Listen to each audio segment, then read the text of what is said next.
할렐루야. 네, 여러분 모두 사랑하고 축복합니다. 네, 성가대가 이제 들어가지 않으니까 좋으시죠?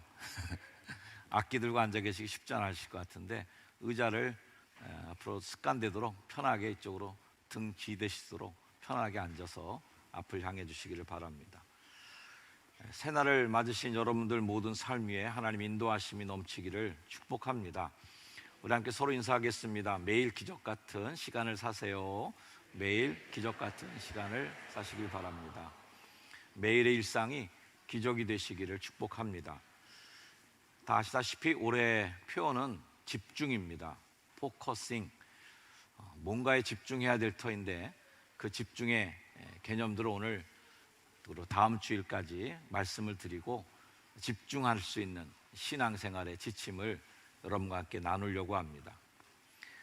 운동 경기를 하다 보면 자주 나오는 중계방송에서 나오는 말이 집중력이라는 말입니다.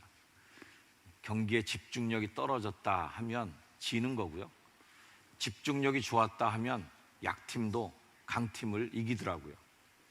승패를 가늠하는 중요한 변수 가운데 하나가 집중하느냐 아니냐에 대한 문제가 바로 굉장히 큰 변수로 작동합니다. 이것은 비단 운동 경기에만 해당되는 것이 아니라 우리의 인생 또 우리의 사업도 마찬가지일 거예요. 가만히 모든 것의 속을 들여다보면 결국은 집중력의 차이로 성공도 실패도 나뉘게 되는 겁니다. 특별히 심리학자들, 교육 전공자들이 공통적으로 하는 조언 중에 하나는 공부하는 학생들도 집중력이 중요하답니다. 많이 공부하는 게 중요한 게 아니라 집중력 있게 단시간에 공부하면 성적이 잘 오르게 되지만 계속 책상에 앉아 있는데도 주의력도 산만하고 집중력도 떨어져 있으면 아무리 공부 오랜 시간 책상에 앉아 있어도 아무 의미가 없다는 것이죠. 제 설교 모니터를 좀 올려주시면 좋겠습니다. 우리 교회도 호되게 코로나의 파도를 맞았었습니다. 단순히 그 시간을 사라진 시간이다, 잃어버린 3년이라고 생각하고 그 불평 몇 마디 하고 원망 몇 마디 툭 내뱉는 것으로 3년 동안 재수가 없었어, 3년 동안 뭐 이렇게 된 게 없어 이러면서 그냥 툭 무의미하게 그 시간을 버린다면 얼마나 이 경험이 아까운 경험이 되겠습니까?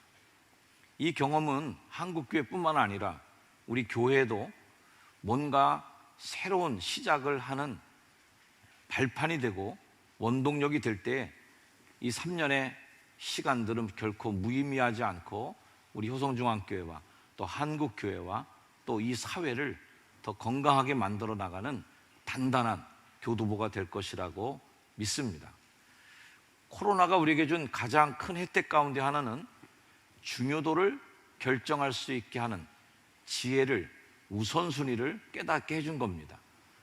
뭔가를 많이 못하게 되었는데, 어쩔 수 없이 못하게 되었는데 못하다 보니 별로 중요하지 않았던 일이라는 게 밝혀진 겁니다. 그거 안 하면 아주 큰일 날 것 같았는데 안 해도 별일 없이 잘 지나간 거죠. 그래서 사람과의 만남도 어느 정도 가지치기가 많이 되었고요, 만남이나 모임도 우선순위에서 벗어난 것들은 자연스럽게 내 삶의 언저리에서 빠져나가게 된 일이 꽤나 많이 있었습니다. 생각하기에 따라 이제는 모든 것을 예전으로 다시 복귀해야 된다라고, 다시 가야 된다라고 생각할지 모르지만 저는 생각이 좀 다릅니다. 이런 기회는 다시 이 인류에게도 없을 뿐 아니라 대한민국에도, 한국교회도 다시는 이런 기회는 오지 않을 것이다. 엄청난 기회라고 생각합니다. 우리 교회로서는 가장 큰 코로나 이후의 선택 가운데 하나가 4층 공간 리모델링 프로젝트입니다. 아마 코로나가 아니었더라면 상상할 수도 없었던 결정이었을 겁니다. 교회에서의 식사, 우리 여성교 회장님께서 올리시기를 마지막 식사일지도 모른다 이렇게 올리셔서 저도 마음이 좀 짠하긴 했는데요, 오래간만에 우리가 떡국 식사를 같이 나누게 되었지만 식사를 안 하는 거에 대해서 저도 많은 고민과 아쉬움이 있습니다. 아쉬움만 말씀드린다면 성도들의 교제가 없는 게 좀 많이 아쉽습니다. 예배를 마친 다음에 예배당을 썰물처럼 쫙 뻗어나가는 성도들의 뒷모습이 야속하기도 하고 아쉽기도 하지만, 또 성도들은 또 어떠겠어요? 뭐 할 게 있어야죠. 예배 끝나면 더 이상 할 일이 없어요. 밥이라도 먹으면 어떻게든 머물러 있을 텐데 말이죠. 식사를 하지 않음으로 인해서 아이를 둔 젊은 부부들 가정에서도 좀 곤란하지 않겠나 생각합니다. 그래도 일요일에 한번 식구들 다 교회에서 밥 먹고 식사 준비 안 하는 게 얼마나 큰 도움이 되겠습니까? 애들 한번 한 끼 때우는 거죠. 그래서 아마 젊은 가정들의 예배 출석률이 밥 안 먹는 것 때문에 떨어진 거 아니나 하는 또 생각도 해보기도 하고요. 3부 예배 출석 인원보다 2부 예배 출석 인원이 더 앞서기도 하는 것이 점심 식당을 운영하지 않는 게 영향이 있지 않겠나 하는 생각도 듭니다. 3부 예배 참석하고 식구들끼리 다 밥 먹고 그러면 하루 일이 얼마나 줄어든 겁니까? 근데 11시 예배 드리고 12시에 끝나면 집에 있는 식구들 밥 차려주러 가는 것도 보통 일이 아니고요. 밥 시간도 애매해요.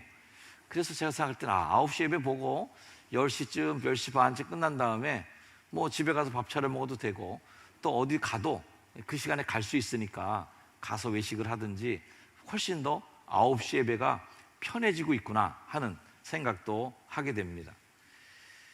성가대나 또 교사, 여타의 사역자들의 점심 식사에 대한 부분도 우리 장로님들 회의 모일 때마다 엄청난 격론이 벌어지는 주제 가운데 하나입니다. 우리 성도들에 대한 배려의 마음이 장로님들에게 많이 있는 거죠. 왜 이런 말씀을 드리냐 하면 뭘 하나 덜어내는 게 그렇게 힘들다는 겁니다. 교회는 뭐 하나 하기는 쉬워요. 하는데 반대하는 분이 거의 없어요. 근데 뭐 하나 안 하겠다 그러면 목회에 목숨을 내놓고 해야 됩니다. 그 일을 안 하는 거는 엄청난 반대에 부딪힙니다. 나 그것 때문에 은혜 받았는데 왜 안 해 목사님? 라고 반대에 부딪히기도 하고, 그것 때문에 내가 좋은 일이 있었는데 왜 안 하느냐라고 항의가 거세게 뒤따릅니다. 그래서 뭔가 시작하는 건 살을 자꾸 붙이는 건 쉬운데 붙은 살을 빼내는 거는 여간에서는 보통 어려운 일이 아닙니다. 그만큼 엄청난 고민, 선택의 고통이 따른다는 것을 말씀을 드리는 겁니다. 우리는 앞으로 더 집중하자라고 하는 올해의 이 표현은 더 많은 것을 덜어낸다는 의미도 내포되어 있습니다. 우리는 집중하기 위해서 더 많이 덜어내야 될 것이고요, 깎아내는 고통을 감수해야 하는 것입니다. 집중을 다른 말로 바꿔 말하면 덜어내기입니다. 덜어낸다는 것은 중요한 것을 구분해내야 됩니다. 그래서 중요도에서 뒤떨어지는 것을 버리는 거죠. 선택과 집중이라는 말을 많이 들어보신 말일 겁니다. 그래서 집중은 곧 덜어내기다, 또 선택이라고 할 수 있겠죠. 자, 예배에 집중하려면 예배를 중요도에 의해서 여러분이 우선순위에 놓고 선택하기 위해서는 다른 만남이나 다른 스케줄을 덜어내지 않고서는 불가능합니다. 모임 다 하고 친구들 다 만나고 할 일 다 하고 예배 시간 빼내는 거 여간 어려운 일 아닙니다. 올 한 해 어떤 것보다 예배에 집중하는 올 한 해가 되기를 주의 이름으로 축원합니다. 그러기 위해서 방만했던 만남과 모임들, 코로나 때문에 자연스럽게 끊어진 게 그래서 좋다는 얘기를 하는 거예요. 그런 모임들을 다시 복구시키기보다는 우선순위를 정하시고 정말 내 인생에 이게 필수 불가결한 것이 아니라면 조금은 덜어내면서 주일 그날은 주님께 집중하는 여러분이 되기를 축복합니다. 헌금도 하려면 내가 지출해야 되는 것들을 잘 솎아낼 줄 알아야 됩니다. 어디에 불필요하게 지출이 있는지, 어디에 별로 꼭 필요한 것이 아닌데도 내가 방만하게 지출하고 있는 분야는 없는지를 체크해야죠. 사역의 자리 한 자리 지키려면 내 힘, 내 에너지도 무한정이 아니기 때문에 무언가를 줄여나가야 됩니다. 건강에 집중하기를 원하시는 분들은 몸이 요구하는 대로 다 먹어서는 건강할 수 없습니다. 절제하고 덜어내셔야 됩니다. 성경을 읽으려면 TV 전원을 끄는 시간이 늘어나야 되는 것이고요. 기도하려면 산만했던 마음의 잡념들을 제거해야 됩니다. 욕심 같아서는 다 할 수 있을 것 같지만 우리의 시간은 무한정도 아니고, 내 정신력도 무한정이 아니고, 내 체력도 무한정이 아니기 때문에 무언가를 덜어내야 되는데, 그 덜어낼 때에는 가슴 시리게 아픈 것도 분명히 있을 겁니다. 하지만 하나의 목표점을 도달하기 위해서는 우리는 결단하고 또 실행할 수 있는 그러한 아픔도 감수해야 될 줄로 압니다. 더군다나 그 일이 생명과 직결되는 일이라면 더더욱 우리는 집중력을 발휘해야 됩니다. 우리가 신앙생활 한다는 것은 생명과 직결되어 있는 문제인 것을 여러분 다시 한번 자각하시기를 주의 이름으로 축원합니다. 우리의 믿음 생활은 결코 취미 생활도 아니고 여가 생활도 아니고 동호회 모임이나 즐거운 모임 정도로 끝나는 것이 아닙니다. 믿음 생활 한다는 것은 생명과 직결된 것이기 때문에 이것은 최우선순위를 놓고 집중해야 되는 일이라는 것입니다. 한시도 뒤로 미룰 수도 없고 온전히 집중해야 합니다.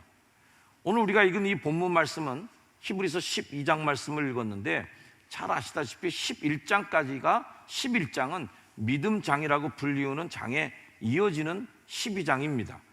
12장의 첫 절은 이러므로 라는 말로 시작합니다. 이 앞장을 다 받아서 앞장에 많은 믿음의 흔적들을 다 기록하고, 그러기 때문에 결론을 얘기하는 것이죠. 이 장이 구분이 돼 있으니까 단락이 돼 있지, 장이 구분이 없었던 성경의 시대가 있었는데요, 그때는 아마 이게 다 통으로 연결되어 있는 장이 되었을 겁니다. 자, 훌륭하게 믿음의 길을 걸었던 이들의 행적을 다 열거한 후에 그럼 어떻게 해야 되겠어? 그럼 뭐 해야 되겠어? 이러므로 하며 권면합니다. 첫째는 허다한 증인의 이야기가 먼저 나옵니다. 우리에게 구름같이 둘러서 허다한 증인의 이야기가 나오는데요, 사랑하는 여러분, 여러분의 걸음은 결코 외롭지 않다는 것을 꼭 기억하시기를 축원합니다. 구름같이 둘러서 허다한 증인들이 여러분을 응원하고 있는 것을 꼭 기억하시기를 바랍니다. 혼자라서 외로운 분들이 있습니다. 고독해서 우울한 분들도 있습니다. 혼자는 아닙니다. 운동장의 선수들도 응원석에, 홈구장에 응원객이 가득 차 있는 경기를 하면 내가 갖고 있는 능력의 150%, 200%를 더 발휘해서 경기에 임할 수 있습니다. 우리에게 그런 응원이 있다는 것, 구름같이 빽빽하게 스타디움을 가득 채운 허다한 증인들이 우리를 응원하고 있음을 기억하시면서 이 한 해 힘차게 걸어가시기를 주의 이름으로 축복합니다. 우리도 서로 응원해 주십시다. 교회는 서로 깎아먹는 것도 아니고 서로를 상처받을 필요도 없는 곳이 교회입니다. 왜 교회 와서 상처를 주기도 하고 상처를 받습니까? 세상에서도 그런 거 많이 받을 텐데 굳이 교회에서까지 그거 받을 필요 없습니다. 교회는 응원받는 곳입니다. 속도원들끼리 서로 응원할지언정 서로 비난하지 마시고, 우리 교인들끼리 서로 응원하고 축복할지언정 깎아내리고 서로 속상하게 만드는 일은 절대 하지 마시기를 주의 이름으로 축복합니다. 저도 여러분을 응원할 테니 성도들은 또 목사님과 목회자들을 응원하는 겁니다. 서로 응원을 주고받는다면 우리가 못할 일이 뭐가 있겠습니까? 응원하기도 부족한데 깎아내릴 시간이 어디 있겠어요?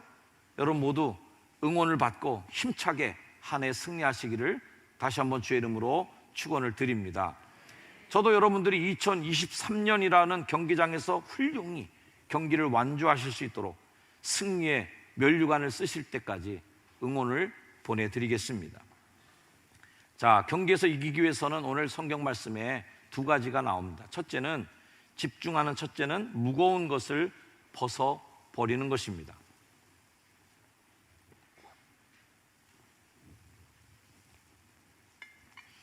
이기기 위해서, 우리가 집중하기 위해서 해야 될 첫 번째는 무거운 거 짊어지고 이길 수 없습니다. 버리는 것부터 시작하라는 것이죠. 히브리서 12장 1절 말씀 뒷부분을 읽어보겠습니다. 시작. 모든 얽매이기 쉬운 죄를 벗어버리고. 자, 무거운 것부터 말씀드리자면 헬라어 옹코스라고 하는 말은 운동선수가 운동하는 데 있어서 방해가 되는 체중을 말한답니다.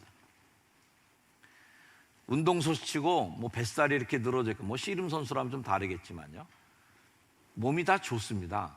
불필요한 살을 덕지덕지 달고 최고의 경기력을 낼 수는 없는 것이죠. 불필요한 체중은 우리 인생의 방해물일 뿐이에요. 영적으로 이 말씀을 해석한다면 그리스도인들에게 무거운 것을 달고 믿음 안에 승리할 수 없다는 겁니다.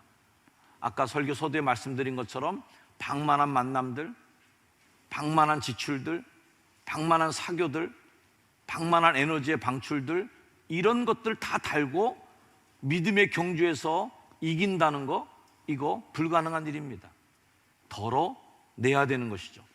올 한 해 우리 사랑하는 성도 여러분, 믿음의 진보를 이루기 위해서 목표에 도달하는 데 방해가 되는 것을 제거할 줄 아는 그 의미를 가지고 집중이라고 하는 올해 이 표를 되새기시기를 주의 이름으로 축원합니다.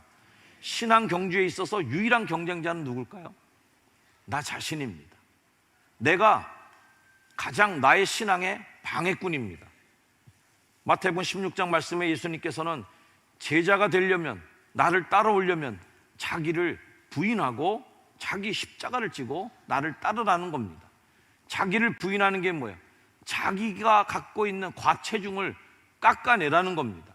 자기를 부인한다는 것은 내가 갖고 있는 나의 편견과 열등감 또는 자만심, 모든 것들이 덜어내는 이 일들을 하지 않으면, 자기를 부인하지 않고서는 결코 주님을 따르는 경기에서 이길 수 없다는 말입니다.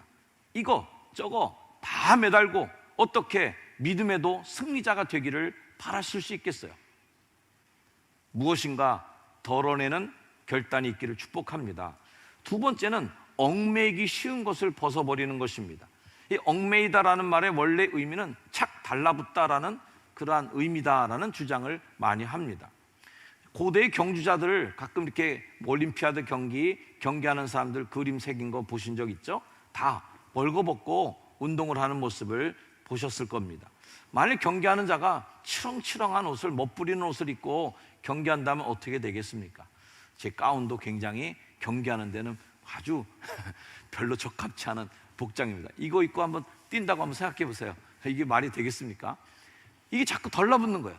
척척 덜러붙는 것으로는 이길 수 없다는 거예요. 얽매이기 쉬운 것들을 벗자는 거예요.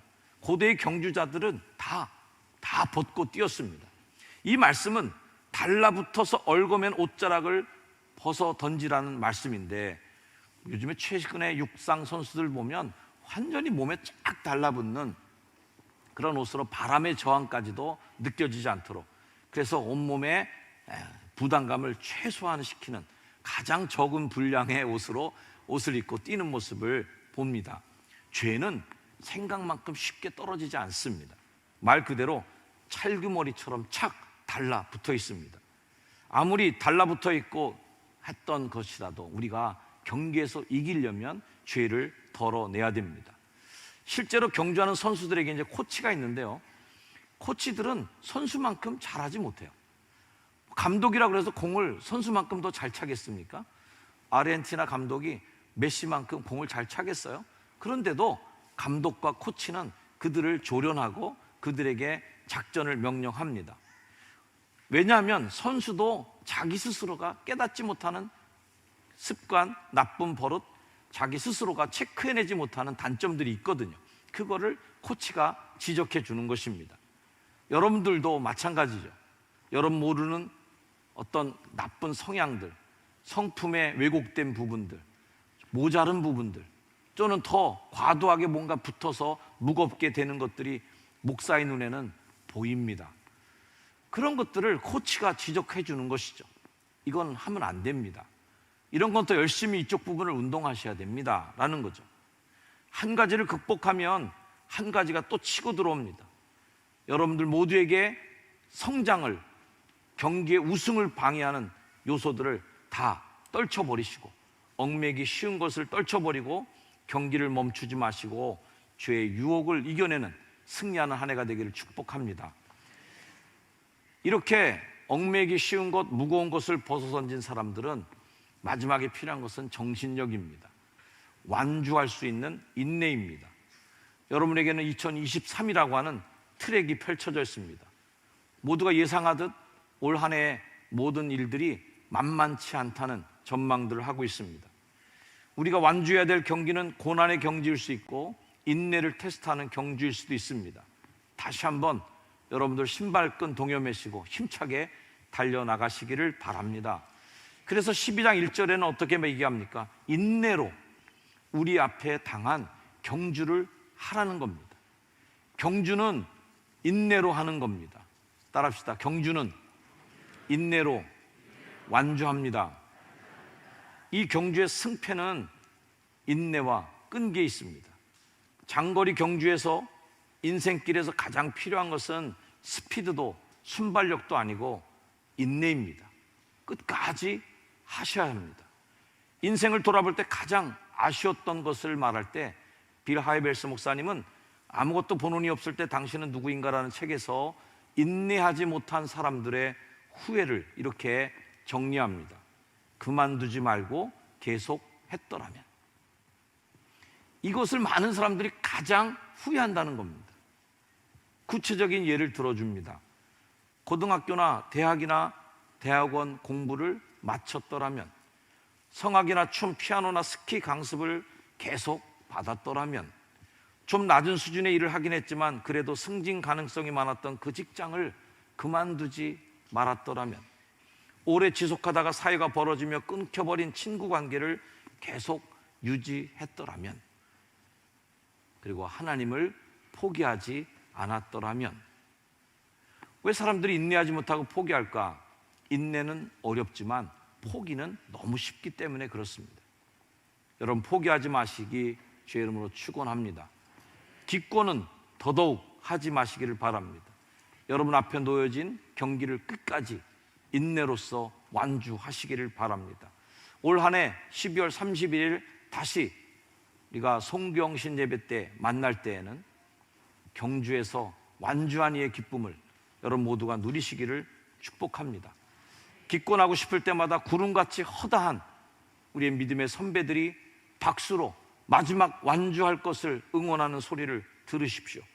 그리고 무엇보다도 우리보다 먼저 그 십자가를 지고 걸어가시고 다 이루었다 하고 완주 선언을 하셨던 예수님의 뒤를 따라 승리를 꿈꾸며 전진하시기를 주의 이름으로 축복합니다. 우리 앞에 펼쳐질 시간을 기대합니다. 기도하며 나아갑시다. 하나님께 더 집중하십시다. 무거운 것들은 덜어냅시다. 얽매이기 쉬운 것들은 벗어 던지고 달려가십시다. 이기게 하시는 예수님 손잡고 승리하십시다. 요한일서의 말씀이 여러분에게 삶에 그대로 이루어지기를 바라며 이 말씀을 읽고 설교를 마치려고 합니다. 함께 읽습니다. 시작. 무릇 하나님께로부터 난 자마다 세상을 이기느니라. 세상을 이기는 승리는 이것이니 우리의 믿음이니라. 아멘. 기도하겠습니다.